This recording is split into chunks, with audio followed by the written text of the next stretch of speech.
Amazon is facing a multi-billion-dollar hit, and many are pointing the finger at Donald Trump over something he said about small businesses. Tyler Orton with Business in Vancouver is joining us now. So Tyler, tell us what happened here. Why is Amazon facing a $53 billion loss?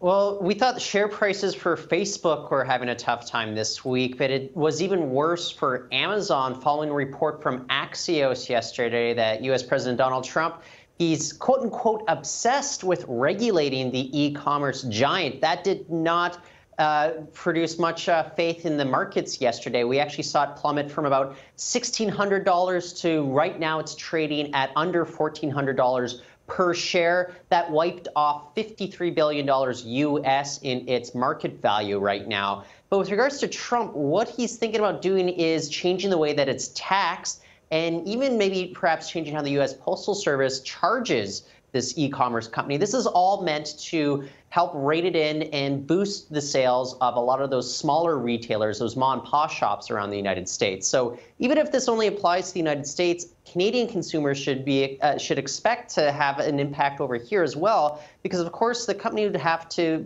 rein in their bottom line. You and I spoke last week about how we're even seeing that shipping for small items like makeup, soap, as well as toothbrushes, that's being reined in by Amazon right now. They're far more price conscious than they were just a year ago. So this could have an impact on consumers further down the road if this comes to pass. All right, turning a little closer to home, a Vancouver-based tech company being bought out by Motorola in a huge deal here. Yeah, it's official. One of Vancouver's most notable startups. It's off the market. This is a $1 billion acquisition by Motorola for a company, Avigilon, that specializes in HD video surveillance hardware and software.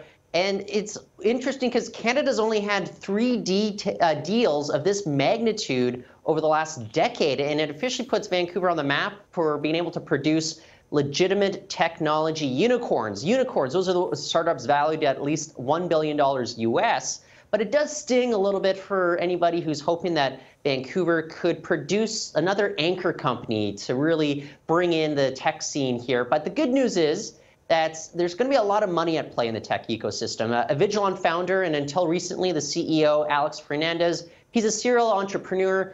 He carried 10% of shares with the company, which means that he's going to be bringing in about $116 million Canadian from this deal. I'd be shocked if he's not putting it towards other potential investments, other startups in the community. He might even just launch another one of his own companies. He's relatively young. I don't think he's ready to retire at this point. All right. Well, hopefully it means better things for Vancouver and another startup. Tyler, thanks for joining us. Thank you.